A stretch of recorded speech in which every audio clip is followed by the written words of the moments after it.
Alô, Josimar, bom dia. Que bom que você chegou. Eu estava começando a aula agora mesmo sem ninguém. Eu ia começar mesmo sem ninguém. Bom que você chegou. A aula fica gravada, né? Já botei para gravar. Hoje é o nosso último encontro.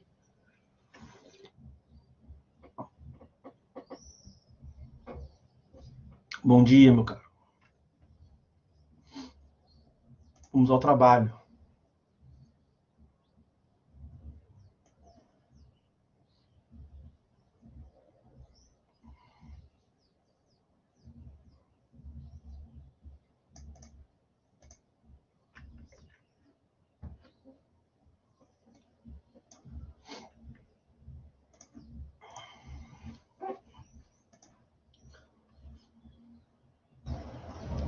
Então, meus caros, hoje nós vamos falar sobre o direito de ação.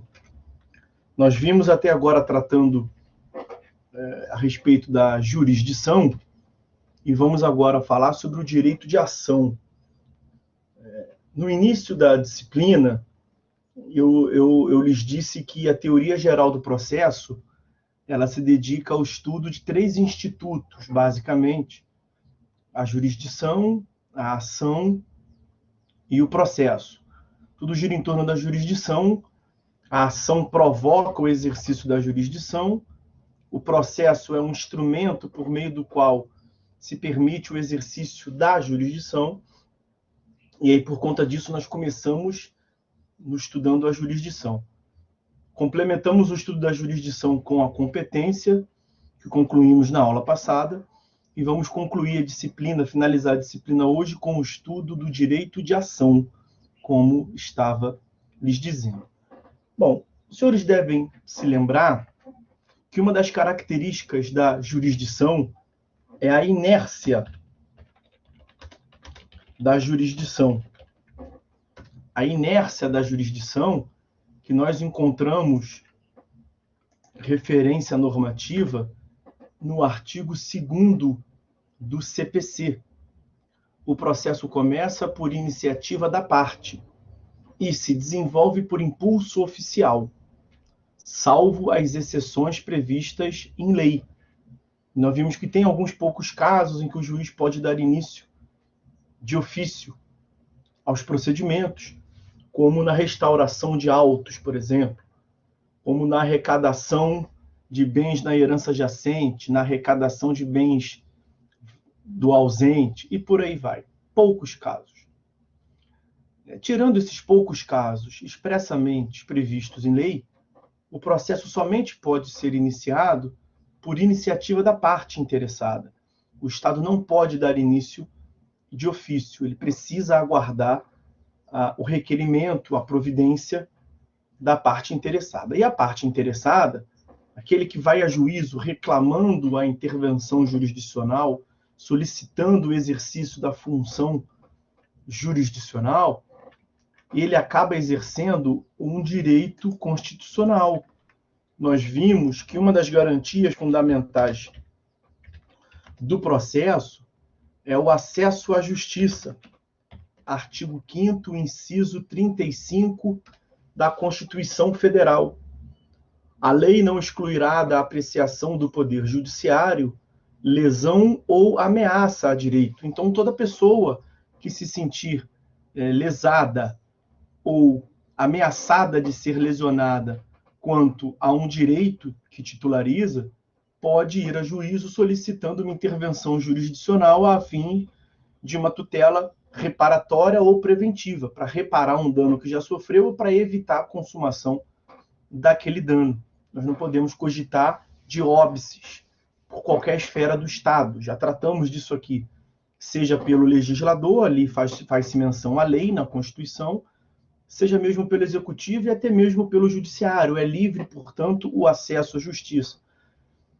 É corrente em sede doutrinária a afirmação que entre nós há um livre e universal acesso à justiça. Todos têm acesso à justiça. E aí, em complementação destas previsões, o artigo 3º do CPC, ele traz essa previsão, olha, não se excluirá da apreciação jurisdicional ameaça ou lesão a direito.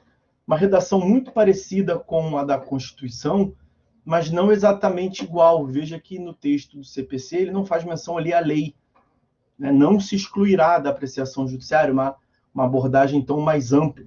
Como eu lhes dizia, essa restrição à vedação de óbices por parte do Estado não se direciona apenas e exclusivamente ao legislador, mas ao executivo e ao judiciário, também o Estado lato sensu, de modo que nós temos, portanto, um livre e universal acesso à justiça e a parte interessada, portanto, pessoa que se sinta lesionada ou ameaçada em vias de ser lesionada, justo receio de ser lesionado, ela pode, a juízo, pedir, como eu lhes disse, uma tutela ou reparatória de um dano já ocorrido ou preventiva de um dano que está em vias de ocorrer.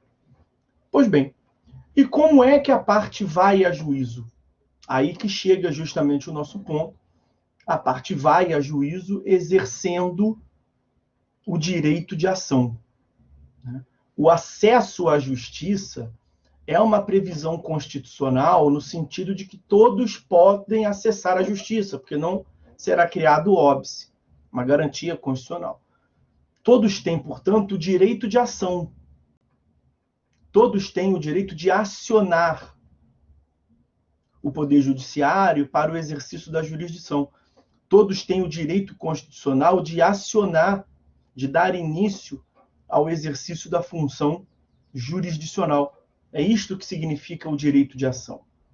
O direito de ação está, portanto, inserido nesse artigo 5º, inciso 35 da Constituição Federal. Nós veremos que há uma relação de abstração e de concretude entre alguns elementos do direito processual referente a esse direito de ação, né?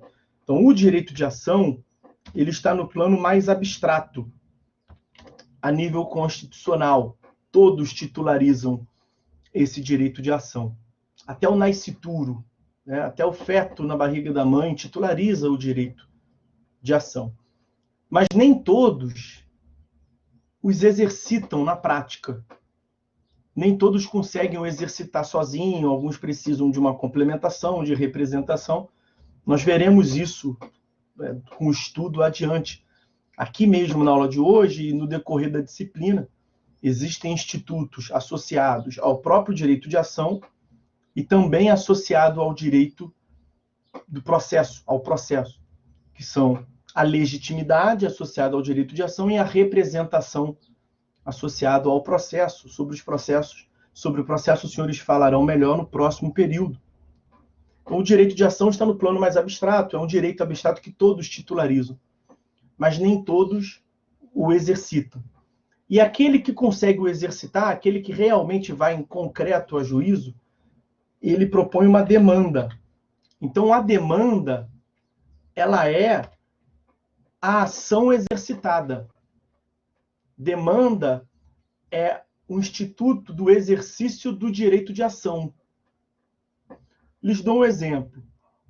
Minha filha, ela tem 7 anos. Ela tem o direito de ação. Mas ela nunca exercitou o direito de ação. Então, em que pese ela ter o direito de ação, como ela nunca acionou o judiciário, ela nunca provocou o Poder Judiciário reclamando uma providência jurisdicional, ela nunca demandou, ela nunca exercitou a demanda, mas ela tem o direito de ação. Ela sabe que a qualquer momento que ela sofreu o dano, ou ela estiver em iminência de sofrer um dano, um justo receio de sofrer um dano, ela pode ir a juízo, solicitar uma providência jurisdicional. Então, o direito de ação está no plano mais abstrato, ao passo que a demanda é o exercício em concreto do direito de ação. E há ainda uma relação da demanda com um ato processual. Esse ato processual, os senhores verão em processo civil 1, daqui a 1 ano. Estou só fazendo aqui uma relação, tá? Que é a petição inicial. A demanda, para ser exercida, ela precisa de um ato processual para dar início. As partes se comunicam com o Estado juiz, essencialmente, no grosso, por petições. E tem uma dessas petições que dá início ao processo. É a petição inicial. Então, a petição inicial materializa a demanda. E a demanda materializa o direito de ação. Essa é a relação que eu lhes dizia de abstração, ação, está no plano mais abstrato, demanda está num plano intermediário e a petição inicial está num plano mais concreto.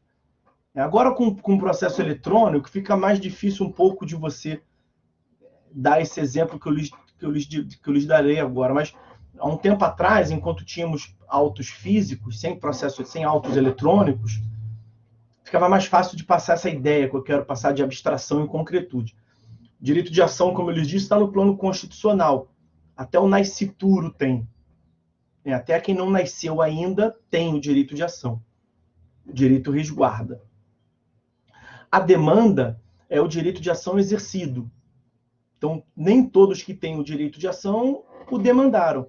Qualquer um dos senhores que nunca tenham sido autor, nunca demandaram, que nunca formularam uma demanda, nunca formularam um pedido. Nós falaremos disso aqui adiante, já já. Então, tem o direito de ação. Sabe que quando precisar, podem contar com o judiciário, uma tutela jurisdicional, para reparar um dano ocorrido, para evitar a ocorrência de um dano em iminência de ocorrer. Mas quando exercitam, é a demanda. Mas ainda assim, quando você exercita a demanda, você não vê a demanda. Demanda ainda é um instituto teórico, abstrato. Ainda que seja mais concreto do que a ação, porque é o exercício do direito de ação, você não vê.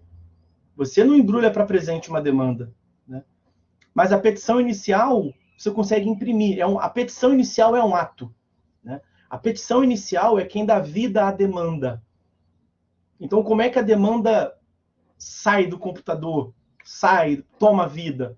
Quando você imprime ela, assina e leva para o Poder Judiciário. Aquele conjunto de folhas de papel é a petição inicial, que é a representação da demanda. Então, quando a gente tinha os autos físicos, né, esse ato físico, ficava mais fácil de demonstrar essa relação de abstração e concretude, porque ali você pegava o papel e via, estava no plano concreto. Agora, com o arquivo em PDF, fica mais difícil do aluno perceber isso. Mas é exatamente isso. Há uma relação de generalidade, abstração e concretude entre o direito de ação, demanda e petição inicial. Ok? Então, a gente termina aqui essa introdução ao direito de ação.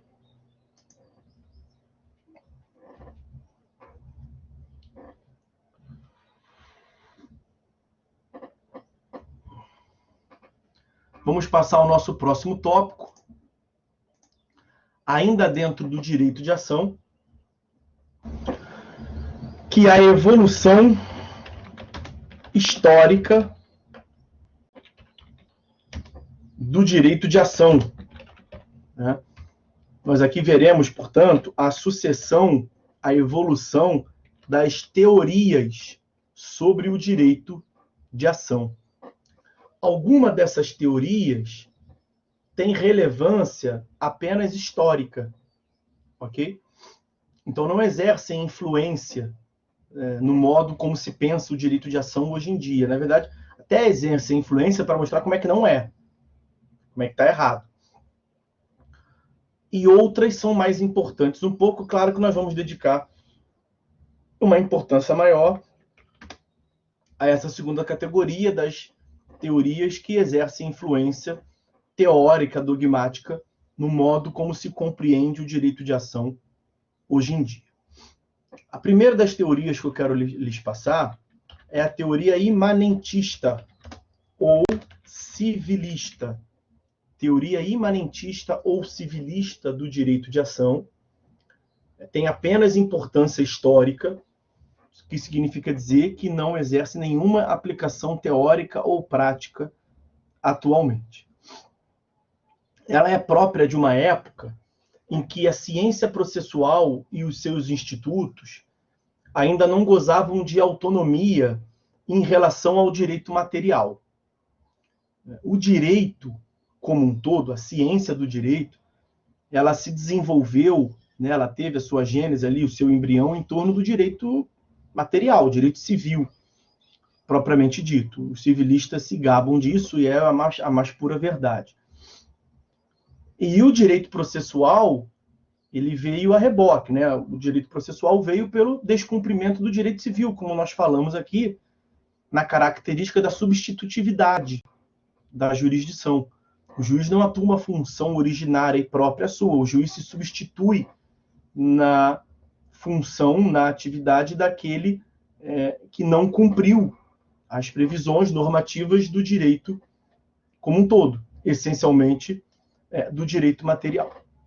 Então, nesse momento histórico, no embrião do desenvolvimento do direito, o que hoje nós entendemos como direito de ação, eles estudavam como algo inserido no direito material, no direito civil. Daí que a teoria se chama teoria imanentista. Teoria como algo, como o direito de ação, como algo imanente, contido, inserido no direito material, que era essencialmente o direito civil. Daí, teoria também chamada teoria civilista. É muito comum se associar a essa teoria a ideia, a expressão de que a ação seria o direito material em movimento, o direito material em exercício. Quer dizer, a ação não seria uma outra coisa, um outro instituto de uma outra ciência, ciência processual, que provocaria o exercício da jurisdição e para fazer valer o direito material. Não, não seria uma outra coisa. Seria o próprio direito material. O próprio direito material. O autor do Código Civil nosso aqui, de 16, não o atual, tá? O atual foi Miguel Reale quem idealizou. Mas o autor do Código Civil de 1916, foi Clovis Bevilacqua. E o Clovis Bevilacqua, ele tinha uma frase que representava muito bem isso que eu estou lhes dizendo. Ele falava o seguinte: você quer saber, quer entender bem o que é o direito de ação? Quer saber o que é ação? Ação é o próprio direito material que pega em armas e vai a juízo guerrear. É isso que ele falava. A definição dele. É o próprio direito material. Então, direito de crédito. Tomar o crédito, que é algo bem simples, bem básico e fácil de perceber. Um sujeito ativo, credor, que cedeu uma parcela do seu patrimônio ao sujeito passivo. Devedor, ajustar uma data para devolução. Foi descumprida. E aí? E aí que o credor vai a juízo para cobrar. Mas o que dá ensejo dele ir a juízo a cobrar? O direito de ação, o próprio do direito processual? Não. O próprio direito de crédito. O direito de crédito teria uma força íncita, interna, inserida nele mesmo, que a partir do seu descumprimento, ele mesmo poderia proporcionar a ida a juízo. Então, era um momento histórico em que ainda não existia direito processual. Não existia. Então, é uma teoria própria da sua época. Própria da sua época. Então, prevalecia nessa teoria imanentista a ideia de que o direito de ação seria exercitável em face da outra parte, que é o sujeito passivo da relação de direito material. No nosso exemplo aqui, o devedor. O sujeito passivo da relação de direito material é o sujeito passivo da relação de direito processual, e não em face do Estado. Hoje em dia, prevalece a ideia que o direito de ação ele é exercido em face do Estado. Você vai a juízo pedindo para que o Estado condene o réu. Então, quem exercita o direito de ação é o Estado. Quem exercita o direito de ação é quem o titulariza, que é qualquer pessoa, e você o exercita o direito de ação em face do Estado, porque incumbe ao Estado, em geral, prestar a tutela jurisdicional. Então, você solicita a tutela jurisdicional de quem? Do Estado juiz. O direito de ação é exercitável em face do Estado juiz. É como prepondera o entendimento hoje em dia. Mas àquela altura, numa leitura eminentemente privatística, veja como é que muda totalmente o paradigma. Nós vimos que o direito processual trabalha com uma perspectiva pública. Natureza do Estado, exercício de supremacia, superioridade. O Estado atua na relação com superioridade, é uma relação pública. Mas isso é a concepção atual. Aquela época não tinha esta ideia. Ok? Então, diante destas informações que eu lhes passei, sendo o direito de ação entendido como algo inserido, contido dentro do direito material, evidentemente que só teria o direito de ação quem tivesse o direito material. Então, o direito de ação estava não apenas inserido, mas inserido e vinculado ao direito material. Porque, justamente por estar inserido, estava vinculado, porque dependia do direito material para ser exercido. Porque era o próprio direito material. Então, aqui era a maior junção que nós tivemos, foi a maior junção que nós tivemos entre o direito de ação e o direito material. O que nós passaremos a ver com as outras teorias é uma progressiva desvinculação, de pouquinho em pouquinho. Até que a gente chega hoje em dia com a afirmação de que há uma total independência do direito de ação com o direito material. Tanto que eu posso ir a juiz e perder. Eu posso ir a juiz e o juiz falar assim, filho, você não tem o direito material que você alega ter, não. Julgo improcedente, perdeu. Mas eu exerci o direito de ação? Exerci. Nessa altura, do ponto de vista científico, teórico, a conta não fechava. Porque só poderíamos ter sentença de procedência. Porque o direito de ação ele só existiria se tivesse o direito material. E aquele que se alegava credor e o juiz falava que ele não era credor? A resposta que davam é que não tinha direito de ação. Não foi exercido o direito de ação. Porque o direito de ação é para quem tem o direito material, porque está dentro do direito material.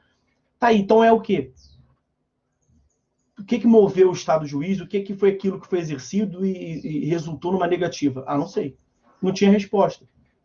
Então, se não tinha resposta, não dá. Tem que evoluir. Então não deve estar certo, né? Tá faltando alguma coisa aí. Mas essa era a concepção imanentista que a gente aproveita só o erro para ver que não é assim hoje em dia. Ok? Então, da teoria imanentista, o que eu quero que os senhores percebam é que o direito de ação estava inserido, a ação estava inserida e vinculada ao direito material. Inserida e vinculada ao direito material. Como eu lhes disse, nós vamos passar a ver uma progressiva evolução no sentido de desvinculação entre um e outro.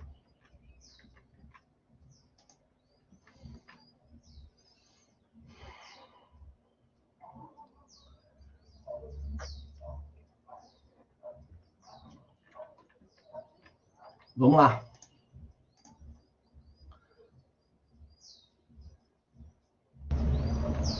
Dando seguimento à evolução histórica do direito de ação, às teorias do direito de ação, tendo visto a teoria imanentista, vamos passar agora à segunda das teorias, que é a teoria concreta do direito de ação, ou a teoria do direito concreto de ação. Teoria do direito concreto de ação ou a teoria concreta da ação.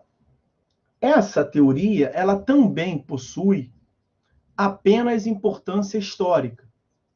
Não exerce influência, seja do ponto de vista teórico ou do ponto de vista prático, sobre o que se entende por ação hoje em dia. Para não falar que não exerce influência nenhuma, mesmo a consideração que eu fiz sobre a teoria anterior, pelo menos nos mostra como é que não é, como é que não deve ser.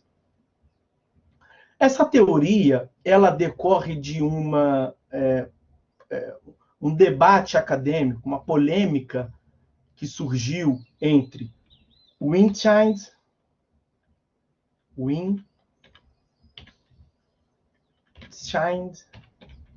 e Mirer. dois autores tradicionais do direito processual civil clássico, Wittgenstein e Miller, eles debatiam a respeito da natureza do direito de ação.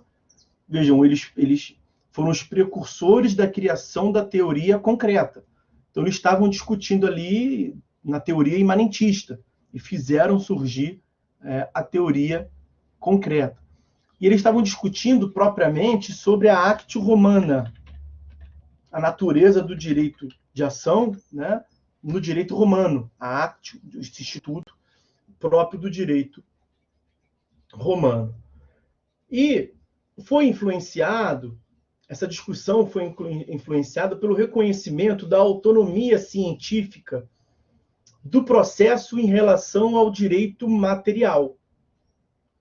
Essa autonomia científica, o surgimento do direito processual, os senhores estudarão melhor no próximo período, quando forem estudar o Instituto do Processo.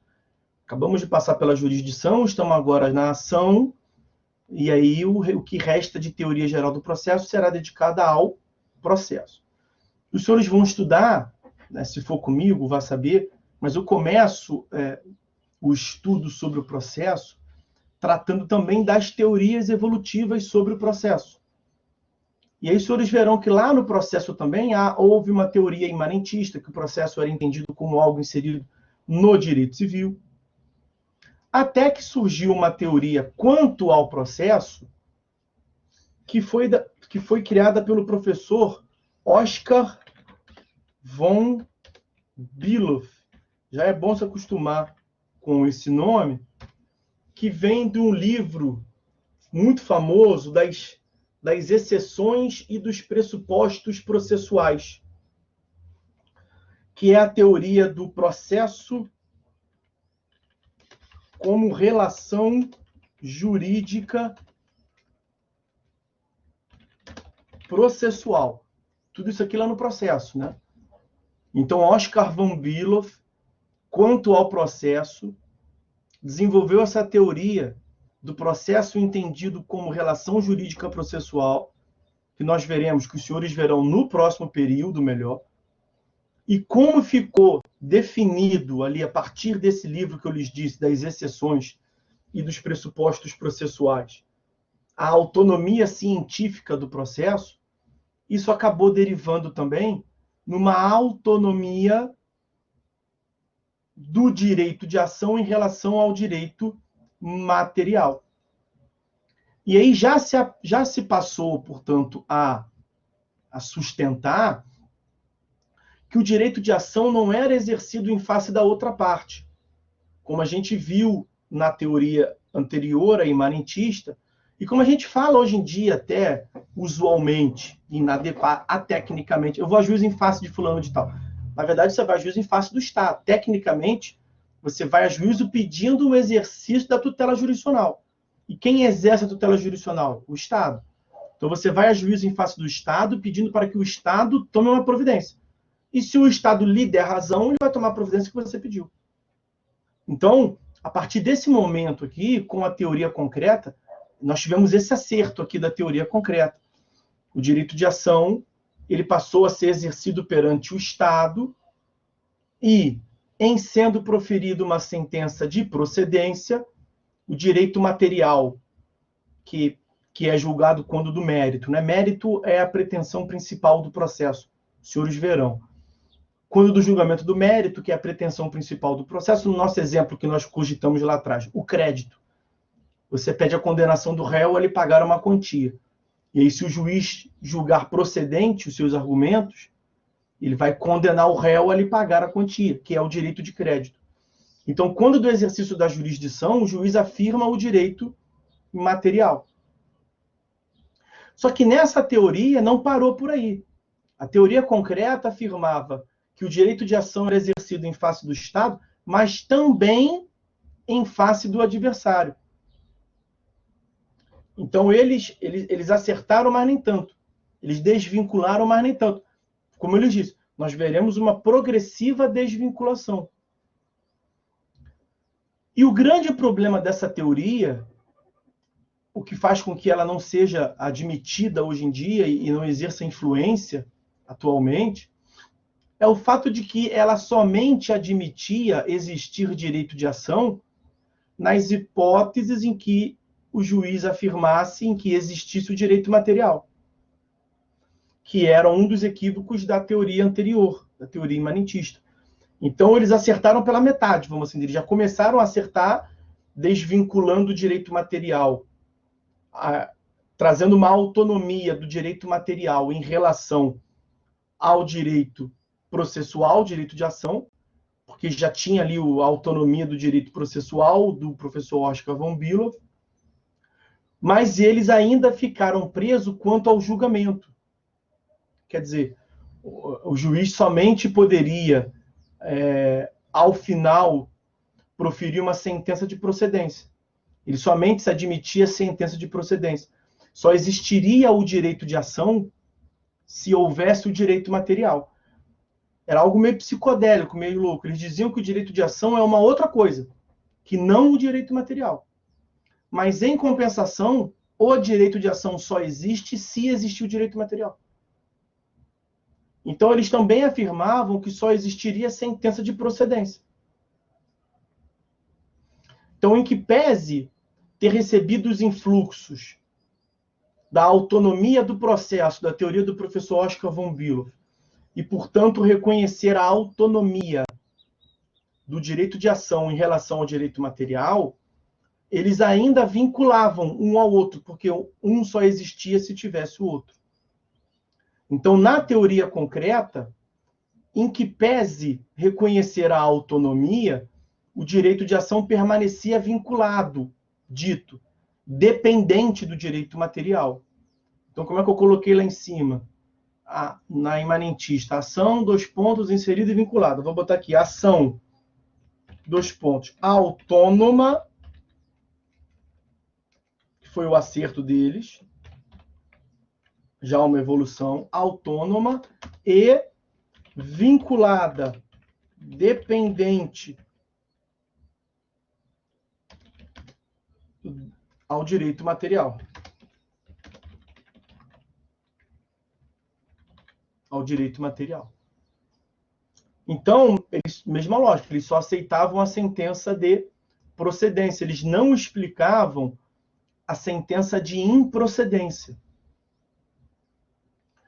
E aqui, já com a evolução dos estudos sobre o processo, tivemos ainda um outro problema, vamos assim dizer, do ponto de vista teórico, que não se colocou lá na teoria imanentista por conta da evolução dos estudos mesmo.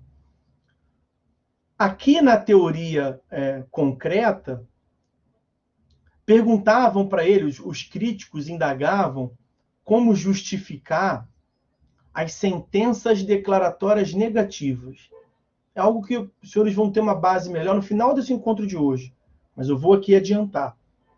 Porque, veja, eles diziam que só se admitia direito de ação se tivesse o direito material, e, por via de consequência, só a sentença de procedência. Mas essa hipótese da sentença declaratória negativa, ela é pior ainda. Por quê? Porque na sentença declaratória negativa, a parte vai a juízo pedindo para que o juiz declare que não existe a relação entre as partes. É uma sentença declaratória negativa, uma sentença que declara que algo não existe. Sentença declaratória negativa. E aí dava bug no sistema, né? Aí dava tela azul de vez, por quê? Foi aí que mostrou que estava tudo errado mesmo. Porque nesse caso, a sentença de procedência afirmava que não tinha o direito material. Aí até eles ficaram assim, caraca, nesse caso, como explicar? Porque é contraditório com o que nós vimos falando até agora, né? Só tem direito de ação se tiver direito material, logo sentença de procedência. Mas aí pensaram nessa tal de sentença declaratória negativa, que é quando o juiz julga um pedido do autor para declarar que algo não existe. Quando o juiz declara que algo não existe, dando razão ao autor, ele julga procedente. Mas é procedente para dizer que não tem. Pô, então será que é tão vinculado assim? Não, não é vinculado assim. Como eu lhes disse, foi a ruína dessa teoria. Porque aí realmente foi para mostrar que essa teoria não tem chance de prevalecer. Ela não está certa por conta dessa vinculação, dessa dependência do direito de ação quanto ao direito material. E eu lhes disse lá atrás e repito, hoje em dia não é assim que funciona. Hoje em dia, o direito de ação é livre, incondicionado e restrito. Você pode mover o direito de ação, o que não quer dizer que você vai ganhar, que a tutela jurisdicional lhe será favorável, que o juiz vai afirmar que você tem o direito material. Então você pode lá no final perder. Você perdeu, o juiz falou que você não tem o direito material, mas você exerceu o direito de ação? Exerceu. Porque o direito de ação é independente do direito material hoje em dia. E não era assim que se afirmava a essa altura. Então vencemos também a etapa dessa segunda teoria, a teoria concreta. São 4, já estamos chegando no que mais nos importa.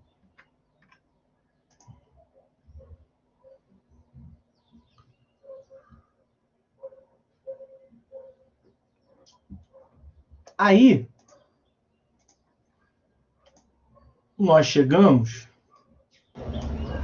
na terceira teoria quanto ao direito de ação, que é a teoria abstrata do direito de ação, ou a teoria do direito abstrato de ação.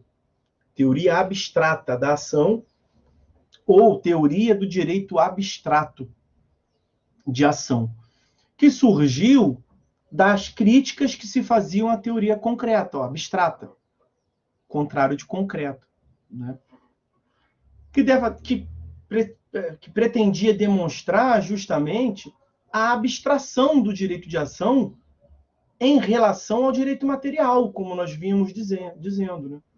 A ação, direito de ação, como algo independente, autônomo e independente em relação ao direito material. Quer dizer, autônomo é uma outra coisa. Autonomia, uma coisa, outra coisa. Direito material, uma coisa, direito de ação, uma outra coisa. Por mais que em um você afirme o outro, por mais que em um você peça o outro. Pode ter uma relação entre eles, mas são coisas distintas. E independente. Um existe sem o outro existe sem um. O direito de crédito existe sem o direito de ação. O direito de ação existe sem o direito de crédito. Direito de crédito como exemplo de direito material, que é o que nós estamos trabalhando aqui pela simplicidade do direito de crédito. Pela simplicidade e por ser bastante usual, né? Então, um existe sem o outro existe sem um, são independentes. E se são independentes, na verdade, pouco importa o resultado do processo. Se a sentença é de procedência ou de improcedência, isso não influencia no fato de existir ou não o direito de ação. Porque o direito de ação, como nós vimos lá atrás, é o início do procedimento, é o que justifica o exercício da jurisdição. A jurisdição é a resposta ao direito de ação. Nós vimos naquele gráfico, que eu não vou pegar a mesa de utilizador agora, que vai demandar tempo, eu quero fechar tudo do nosso conteúdo hoje. Mas eu já passei para vocês em mais de uma oportunidade. São 3 institutos na teoria geral do processo. O direito de ação como começo, a jurisdição como final, e o que liga um ao outro é o processo. Então, o que dá o start é o direito de ação. E a jurisdição é a resposta ao direito de ação. Eu costumo brincar com os alunos, uma figura de imagem. O direito de ação é como se fosse a pergunta, né? O autor diz assim, excelência, eu acho que eu tenho direito a essa quantia aqui. Vê aí se eu tenho.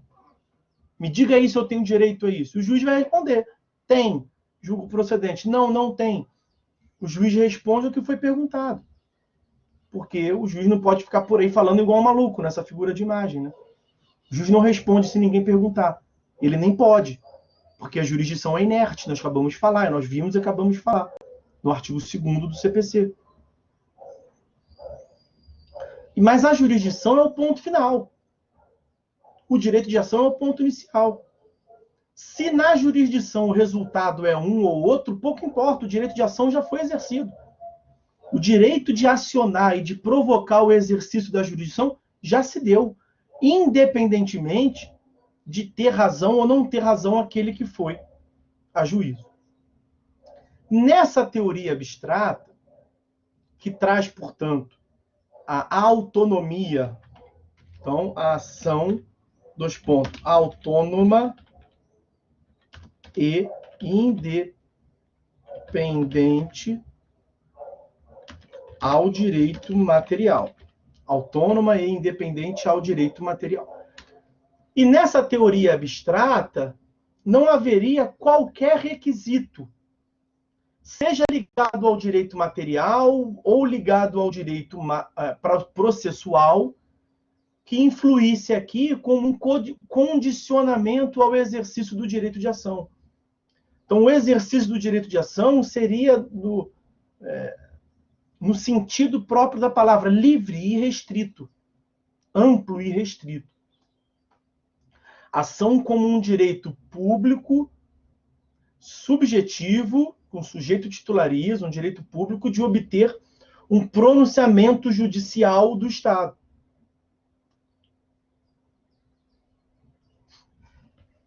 Como nós vimos, o direito de ação, ele retira o Estado juiz da inércia, dando início ao procedimento. E ao final do procedimento, nós teremos o julgamento, o exercício da jurisdição. E no julgamento, nós teremos a realização do pedido, a concretização do direito, o juiz vai julgar se o autor tem ou não tem o direito que ele alegava ter. E a conclusão pode ser de procedência total, de procedência parcial ou de improcedência. Isso se dá, em regra, ao final do procedimento e é irrelevante para o direito de ação. Ok?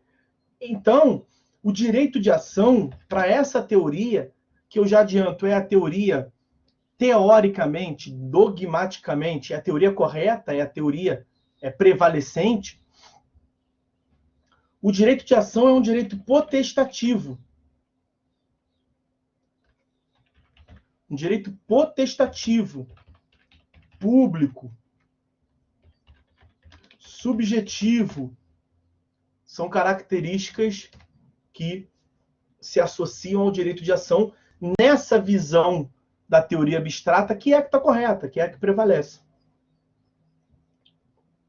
E nessa concepção da teoria abstrata, como eu lhes dizia, o direito de ação ele é exercido em face do Estado.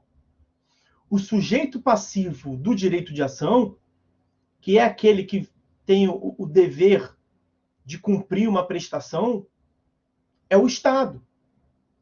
O Estado é que tem que cumprir a função jurisdicional. E não o réu, tratando aqui de uma ação de conhecimento. Né? O autor vai a juízo em face do Estado para que o Estado analise se há alguma providência em face do réu a ser adotada. Na prática, a gente fala assim, o autor vai a juízo em face do réu. Fulano foi a juízo em face de ciclano. Isso numa leitura usual, no juridiquês, mas tecnicamente, o direito de ação é exercido em face do Estado. Por quê? Inércia da jurisdição. A ação reclama a jurisdição. E quem exerce jurisdição? Quem exerce jurisdição é o Estado. Ok? E por que é um direito potestativo? O direito potestativo é um tipo de direito no qual o sujeito passivo não tem a opção de exercer ou não exercer. Então, o sujeito passivo não tem um dever. Ele tem mais do que um dever, ele tem uma sujeição. O Estado não tem o dever de prestar a função jurisdicional. Ele tem a sujeição. Ele não tem a opção de não prestar. Nós vimos aqui a característica da inafastabilidade. Então, o direito de ação, se costuma dizer direito de ação, ele é mais do que um direito, na verdade. Tecnicamente, ele é um poder. É um poder de ação. O poder de ação chama-se poder de ação por conta dessa característica de ser um direito potestativo.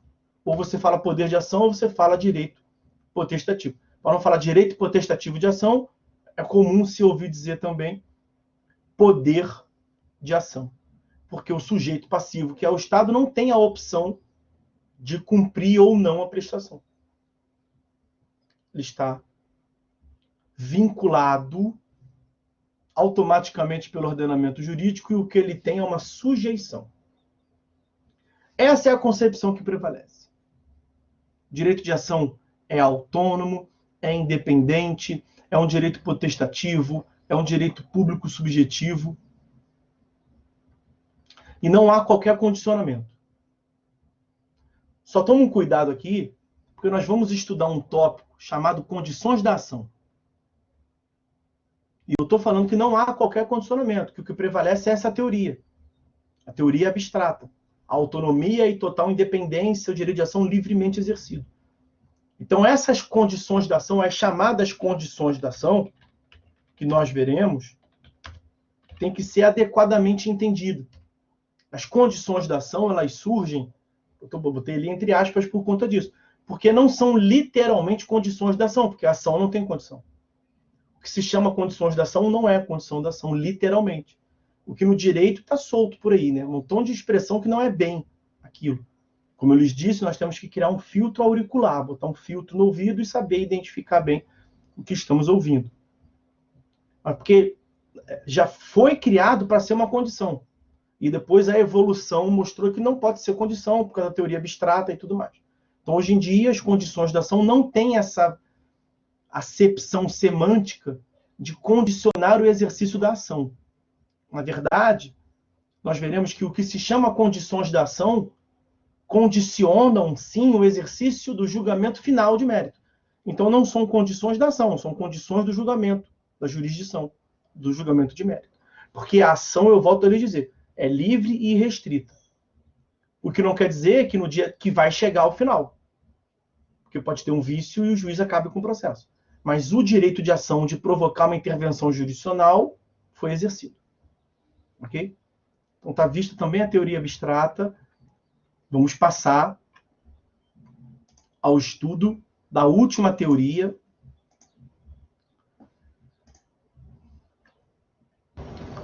A última teoria sobre o direito de ação, que é a teoria eclética sobre o direito de ação, e vai nos levar a falar das condições da ação.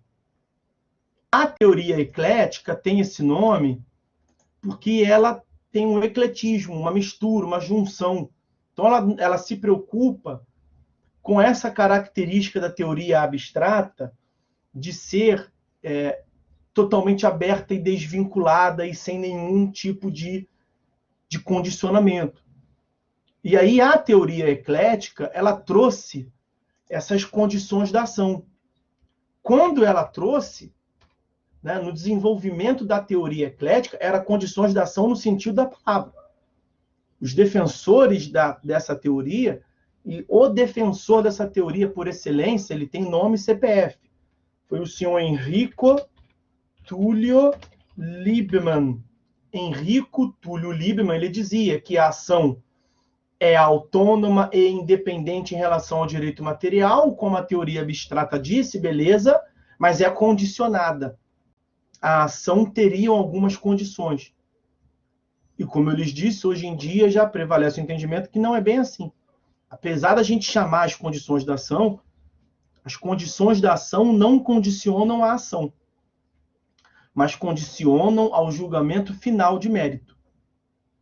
E a culpa não é minha, como todo mundo chama. Eu não estou aqui inventando, estou tentando explicar. O que se chama condições da ação não condiciona a ação, mas condicionam o julgamento final do mérito. Mas então, por que se chama condições da ação? Por uma questão histórica. Porque quando surgiu, a intenção era condicionar a ação. Essa teoria eclética de Liebmann. Liebmann é um autor italiano que veio refugiado para o Brasil ali no período entre guerras. Ele veio fugido de Mussolini, do fascismo, e ficou hospedado na Universidade de São Paulo e formou a Escola Paulista de Direito Processual. Deu aula na USP e formou a Escola Paulista de Direito Processual, dentre eles Cândido Rangel Dinamarco, Ada Pellegrini Grinover, que também veio refugiada com a família, Kazuo Watanabe e Alfredo Buzaide. É importante falar Alfredo Buzaide, porque Alfredo Buzaide foi o autor do CPC de 73. E no CPC de 73, nós tínhamos afirmações, né, passagens expressas a respeito das condições da ação.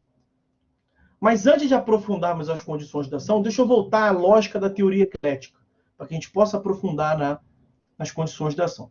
Como eu lhes dizia, a teoria eclética tem esse nome porque ela mistura uma preocupação, vamos dizer, teórica da teoria abstrata. O Liebman não dizia que a teoria abstrata estava errada, teoricamente dizendo. Muito pelo contrário, eu lhes disse, para o Liebman, a ação ela é autônoma e independente do direito material, como a teoria abstrata diz. A preocupação do Liebman era uma preocupação prática. Liebman, como se ele dissesse assim, nós vamos passar a admitir, então, que todo mundo possa ir a juízo a qualquer momento para formular qualquer pretensão? Não vai dar certo, não. Porque não vai ter judiciário que dê conta disso tudo. Nós devemos colocar um filtro. Nós devemos colocar uma barreira, uma condicionante. Dificultar um pouquinho. A parte tem que ter minimamente aí alguma... Não pode ser... Tem que falar lé com cré, né? Não pode ser uma demanda viajandona louca. Tudo bem, o juiz vai poder dizer não, mas aí vai assoberbar o judiciário, não vai dar conta. Então a preocupação dele era uma preocupação eminentemente prática. Uma medida de racionalização no exercício da jurisdição. Ao fim e ao cabo, no final do dia, a preocupação dele era que se evitasse a propositura de ações absolutamente descabidas, sem lógica nenhuma. E aí ele criou essas condições de ação. Essas condições de ação seriam um filtro mínimo para que as demandas tivessem uma racionalidade, uma lógica mínima para que o juiz pudesse julgar. Ok? E na teoria originária de Liebman, realmente o sentido dele seria esse. Elementos que condicionavam o direito de ação. Mas aí qual foi o problema que se mostrou para ele? Inclusive, autores brasileiros mostraram para ele. Como ele disse, ele veio para cá, ficou durante um vasto período de sua vida aqui. Mostraram para ele o seguinte, veja, Lívia, se há condições da ação, se fosse condições da ação no sentido literal, nós teríamos que ter uma análise prévia ao exercício da ação. Porque se o exercício da ação se dá, se a petição inicial é distribuída e dá início a um processo, e aí o juiz vai julgar se deixa o processo seguir ou não, já não condiciona mais a ação. A ação já foi exercida. E o que você quer que essa preocupação prática, justamente, não vai dar para você colocar ali alguém que vai analisar a petição inicial sempre antes. Então, não é bem uma condição da ação, como eu venho dizendo. São elementos que condicionam não a ação, mas que condicionam um outro momento, que é a jurisdição. Para que a parte tenha direito ao julgamento final de mérito, para que o juiz possa julgar o mérito e toda a pretensão que a parte quer, ela não pode ter uma demanda viajandona, nada a ver com nada, e ela tem que preencher esses elementos que nós veremos já quais são. Quero antes fazer um apanhado histórico aqui sobre essa questão das condições da ação, que, como eu lhes disse, foi previsto originariamente no CPC de 73, porque o CPC de 73 foi elaborado por Alfredo Buzaide, que foi aluno de Liebman, e colocou, portanto, no CPC de 73 as concepções do seu professor, Enrico Túlio Liebman. E aí, volto a dizer, já é a terceira vez consecutiva que eu digo de propósito, no CPC de 73, então não é o CPC atual, não é o CPC vigente, é o CPC antigo mesmo. Vamos fazer uma análise histórica aqui. Nós tínhamos lá, deixa eu trazer o caput aqui.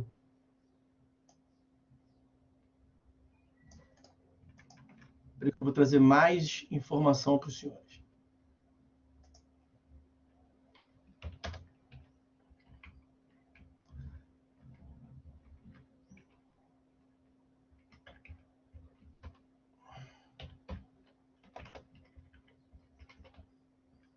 Ó, pronto, vai aí. Dei uma ajustada aqui. Olha, artigo 267 do CPC de 73.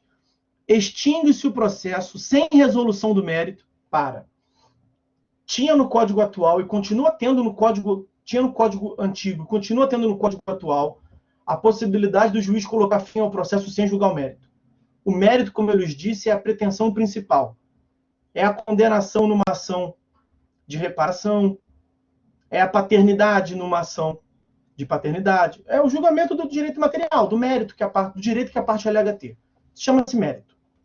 O juiz pode colocar fim ao processo sem julgar o mérito. Quando que ele vai fazer isso? Quando tiver vício. Vício processual muito grave, que não tem como avançar. E um desses vícios processuais muito graves eram as condições da ação. Então, 267 do CPC de 73. Extingue-se o processo sem resolução do mérito, o juiz não vai julgar se deve, se não deve, se é pai, se não é pai, o mérito. Quando? Inciso 6º do CPC anterior. Quando não concorrer qualquer das condições da ação. Veja como é que falou expressamente condições da ação.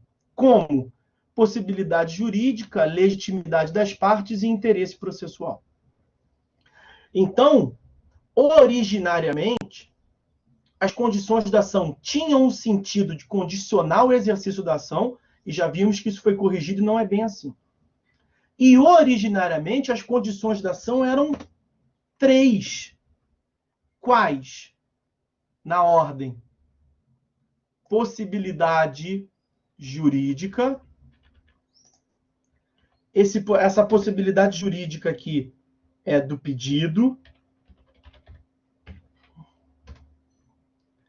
Segunda delas, B, legitimidade das partes. E terceira das condições da ação, interesse processual. Interesse de agir, interesse processual. Então eram 3. Possibilidade jurídica do pedido, legitimidade das partes e interesse processual. E aí, nós também tivemos uma evolução aqui, porque durante toda a vigência do Código de 73, a doutrina brasileira se questionava e criticou, inclusive, Lieberman, dizendo, veja, Lieberman, não faz sentido a sua teoria, a conta não está fechando, porque se você está dizendo que condições da ação seriam um elemento para condicionar o exercício da ação, porque o exercício da ação não deveria ser tão livre assim. Lembrem-se, ele dizia, está certa a teoria abstrata. O direito de ação é autônomo e independente ao direito material, mas eu tenho uma preocupação prática. Não pode qualquer um ir a juízo para falar qualquer besteira aí, ó, porque não vai fechar, o judiciário não vai conseguir prestar a jurisdição. Então, vou trazer elementos, esses 3 elementos, para condicionar o exercício da ação. E esses 3 elementos, um deles era a crítica da doutrina, um deles era a possibilidade jurídica do pedido. E o que diziam? Lieberman, se o pedido é possível ou não é possível, isso não é um problema da ação, que é o momento inicial do processo. Se o pedido é possível ou não é possível, isso é uma questão de julgamento de mérito. O juiz vai julgar improcedente o pedido, porque ele não é possível. Então, isso não está no direito de ação no início, está na jurisdição no final. Você não está, né, colocando os elementos na categoria certa, parece. Então, a possibilidade jurídica do pedido, a impossibilidade jurídica do pedido que leva à improcedência, ela não está no plano da ação, ela está no plano da jurisdição, no julgamento final. Então, não deve ser condições da ação. E aí, ele mesmo, quando voltou para a Itália depois, e aí ele foi reestruturar e reescrever sua tese, ele mesmo, o autor originário da tese, das condições da ação e da teoria eclética, ele mesmo veio a dizer assim, ó, a doutrina brasileira tem razão. A doutrina brasileira tem razão. Eu estava errado nesse ponto aqui. Eu continuo achando que tem que ter condições de ação. Mas eu tenho duas observações para fazer na minha tese original. As condições da ação não são literalmente condições da ação. Vou manter o nome porque já pegou. Condições da ação. Mas elas não condicionam a ação. Elas condicionam ao julgamento final de mérito. A parte pode dar início à ação livremente. Mas o juiz pode livremente também colocar fim ao processo, deixando de julgar o mérito. Mas a ação foi exercida. Então não é literalmente elementos que impedem o direito de ação. Foi exercido o direito de ação. Então condiciona o julgamento de mérito ou não. Se tiver esses elementos, ele vai passar para o mérito. Se não tiver, não vai julgar o mérito. Como estava no 267 anterior e se encontra no 485 atual, como nós veremos. E a segunda ressalva que ele fez, a segunda atualização que ele fez, estou tirando a possibilidade jurídica da jogada. A possibilidade jurídica do pedido, a doutrina brasileira tem razão. Não deve ser um elemento que condiciona nem o direito de ação, nem o julgamento de mérito. Porque a possibilidade jurídica do pedido não condiciona o mérito, é o próprio mérito. Porque pedido é mérito. Quando o juiz julga o que é pedido, isso é o mérito do processo. Então, quando ele julga improcedente, porque autor, o teu pedido não é possível juridicamente, ele está julgando o mérito. Não é algo antes do mérito, para ser analisado se vai avançar para o mérito ou não. É o mérito. Então, eu estava situando no lugar errado. Eu vou manter, dizia Liebman dizendo, eu vou manter as condições da ação, só que com essas duas distinções. Não condicionam propriamente a ação, mas condicionam o exercício do mérito. E é assim que é atualmente, como ele disse lá atrás. E não são três, são duas. Quais duas? Legitimidade das partes e interesse processual. Aí vejam o que consta atualmente no artigo 485 do CPC vigente, do CPC atual. Eu estou na área, tá? Parece que travou um pouquinho, mas já estou acostumado, vai voltar. Se for como das últimas vezes, o sistema já volta.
Então, na área aí, voltou.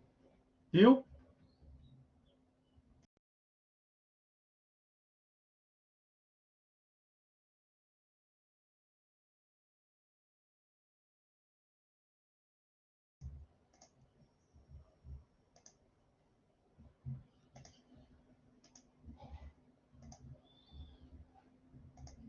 Estou na área de novo aí, viu? Voltou. O sistema, como eu fico indo e voltando, ele trava dessa forma.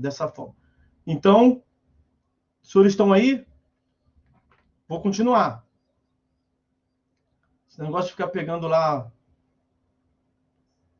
os textos na outra página trava o sistema. Então, vou continuar. Vejam que, atualmente, no artigo 485, inciso 6º, mesmo inciso 6º, do CPC de 2015, do CPC atual. Vou botar aqui expressamente, CPC de 2015, essa análise comparativa que nós estamos fazendo. Olha lá, o juiz não resolverá o mérito quando, inciso 6º, verificar a ausência de legitimidade ou de interesse processual. Não mais, portanto, 3 condições da ação, mas 2 das condições da ação. Ok? E aí, lá vou eu de novo aí, mexer aqui, ver se não torcer para não dar ruim. Artigo 17 do CPC, complementando esse 485, inciso 6º. Olha o que prevê o artigo 17. Para postular em juízo, é necessário ter interesse e legitimidade. Então, para complementar, para fecharmos a teoria eclética e as condições da ação nesse sentido inicial, eu vou agora analisar cada uma das condições da ação, legitimidade e interesse. Mas para deixar bem claro, as condições da ação hoje são tidas como 2 elementos, legitimidade das partes e interesse de agir, e as condições da ação em que pese esse nome não condicionam a ação. São 2 elementos que condicionam o exercício final do mérito. Os senhores verão que são alguns requisitos processuais que se fazem para que o juiz possa, ao final, avançar até o mérito. CA aí é sigla de condições da ação, que é o que nós estamos vendo. Pressupostos processuais está representado pela sigla PP. Isso é uma fórmula que eu coloco constantemente para os meus alunos. Condições da ação mais pressupostos processuais são os aspectos processuais, os vícios processuais que não podem ocorrer. Porque se tiver vício processual quanto às condições da ação, que é o que estamos vendo, e quanto aos pressupostos processuais, o processo não avança até o mérito. O juiz coloca fim sem julgar o mérito, como está ali no 485, que eu mencionei agora aqui para os senhores verão muito ainda no decorrer da graduação dos senhores. Tá bom?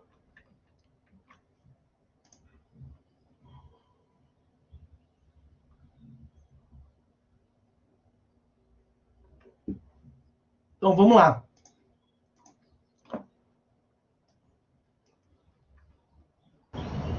Como nós falamos das condições da ação, vamos agora especificar cada uma delas. Como consta ali do artigo 17 do CPC, trazer aqui mais uma vez, para postular em juízo é necessário ter interesse e legitimidade. Eu vou começar pela legitimidade das partes, porque já é o artigo 18, logo próximo. Legitimidade das partes. O que se tem para falar sobre a legitimidade das partes? A legitimidade das partes, ou legitimidade para agir, ou ainda legitimatio ad causum. Ela consiste, senhores, na pertinência subjetiva dos sujeitos da demanda em relação aos sujeitos que integram a relação de direito material. Então, pertinência subjetiva entre os direitos da relação de direito processual e a relação de direito material. Parte legítima no processo é aquela parte que integra a relação de direito material. Então, legitimado é o sujeito que integra a relação de direito material. A princípio, nós veremos que tem exceções, mas a princípio é isso. Então, se estamos falando de uma relação de crédito, como eu lhes disse, vamos tratar como base aqui a relação de crédito, nós temos o credor e o devedor. Quem é que pode... Aí não houve credor transferiu uma parcela do seu patrimônio para o devedor e ajustaram uma data para a devolução. A data veio e o dinheiro não. O credor pode ir a juízo cobrando? Pode. Mas o credor pode ir a juízo cobrando em face de quem? Em face do devedor. Pode ser em face do vizinho do devedor? Pode ser em face do professor do devedor? Pode ser em face de qualquer pessoa que atravessar a rua? Não. O seu devedor, o réu, o seu demandado, o réu na demanda deve ser o seu devedor. Porque quem lhe deve é o sujeito passivo da relação de direito material. Então, ele deve ir a juízo solicitando do Estado uma prestação jurisdicional em face daquele sujeito que integra a relação de direito material, e não alguém que está fora. Por que ele não pode ir em face do professor do devedor, não pode ir em face do vizinho do devedor? Porque esses outros sujeitos não integram a relação de direito material. Então, essa é a ideia de legitimidade, uma compatibilidade, uma pertinência entre os sujeitos da relação de direito material e os sujeitos que estão no processo. Essa é a regra, como eu lhes disse. Essa é a legitimidade ordinária. Aqui, na ordem normal das coisas, o que ordinariamente acontece é a regra geral. E a legitimidade ordinária está prevista no artigo 18 do CPC, parte inicial. Artigo 18. Ninguém poderá pleitear direito alheio em nome próprio. Então, você não pode estar em juízo em nome de outrem. Você não pode estar em juízo em face de outrem para cobrar direito de terceiro, para cobrar um dever de terceiro. Então, tem que ter a legitimidade ativa e a legitimidade passiva. Essa compatibilidade entre os sujeitos deve ser no polo ativo e no polo passivo. É o credor que deve vir a juízo, e não a mulher do credor, e não o filho do credor, e não o vizinho do credor. É o próprio credor, que ele é um sujeito capaz, a regra. E ele deve ir a juízo em face do devedor, e não do vizinho do devedor, como eu lhes disse. É a pertinência ativa e passiva, a legitimidade ativa e passiva. A parte inicial do artigo 18. Legitimidade ordinária. Só que nós temos exceção. E o próprio artigo 18 traz a ressalva, que é a parte final. Salvo quando autorizado pelo ordenamento jurídico. Quer dizer, o ordenamento jurídico pode excepcionar. O ordenamento jurídico pode permitir que outrem esteja em juízo para tutelar interesse. Então, esteja em juízo para proteger um direito que não é meu. O interesse que não é seu, mas o interesse de outrem. Essa é a parte final, a legitimidade. Legitimidade extraordinária. É o que extrapola o que acontece normalmente, é a exceção. Legitimidade extraordinária. Artigo 18, parte final. Quando autorizado pelo ordenamento jurídico. E essa autorização do ordenamento jurídico faz com que alguém esteja em juízo para atuar um direito ou um interesse que não é seu, mas o interesse de outrem. Então, você não atua em nome próprio, você atua em nome de outro. Então, aqui na legitimidade extraordinária, o que nós temos é o instituto da substituição processual. Substituição processual. Cuidado para não confundir substituição processual com representação processual. A representação processual é um instituto relacionado à capacidade do processo, capacidade da parte no processo, então não ao direito de ação, mas ao processo. Os senhores verão no próximo período, próximo tópico da teoria geral do processo, artigo 75, dentre outros, representação processual. E também a sucessão processual. A sucessão processual, que os senhores verão lá no artigo 109. É quando a parte sai e entra outra. Só cuidado com o nome, porque tudo termina com ão, né? Então, substituição, representação, sucessão são coisas distintas. A substituição processual, ela atua no plano do direito de ação, da legitimidade da parte. É quando uma parte que não integra a relação de direito material esteja em juízo.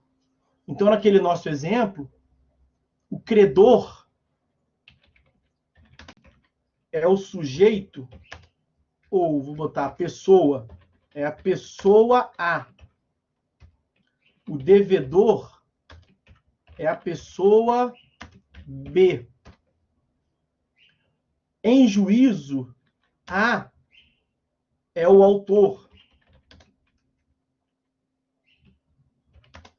B, o réu. O que nós temos aqui? Legitimidade ordinária. Legitimidade ordinária. Os mesmos sujeitos da relação de direito material estão na relação de direito processual. Legitimidade ordinária. Ok? Agora, imagine que na relação de direito processual nós tenhamos C versus C, então, como autor, em face de B, réu. Percebam que o B é o sujeito passivo da relação de direito material. E ele está na relação de direito processual. Ok? Mas o C, que é o autor, ele não integra a relação de direito material. Em regra, ele seria parte ilegítima. Porque ele não tem legitimidade ordinária. Mas como é que ele teria legitimidade? O que vai salvar ele? Se tiver uma lei que autorize que ele esteja em juízo. Para que C esteja em juízo, se C não faz parte, o C não é nem credor, nem é devedor. O C não integra a relação de direito material. Como é que C pode estar em juízo de modo válido? Como é que C pode ser parte legitimada? Legitimidade extraordinária. Precisa de uma autorização judicial. Um belo exemplo, para os senhores que têm que ainda evoluir, não têm conhecimento. Ministério Público. O Ministério Público, quando está em juízo para tutelar o interesse da sociedade, da coletividade, não é um direito dele, Ministério Público. Ele atua como substituto processual, no interesse da sociedade. E aí, como exemplos de legitimidade extraordinária, posso citar para os senhores o artigo 5º, inciso 73 da Constituição Federal quanto à ação popular, o artigo 5º da Lei 7347 de 85, que é a Lei da Ação Civil Pública, os artigos 3º e 21 da Lei do Mandado de Segurança, Lei 12.016 de 2009, o artigo 8º da Constituição Federal, que trata dos sindicatos. Ok? São alguns exemplos de sujeitos que atuam no processo para atuar um interesse que não é seu, mas um interesse, um direito, um interesse lato sensu de terceiros. Então, a legitimidade não é ordinária, mas é uma legitimidade extraordinária. Ok? Fechamos a legitimidade.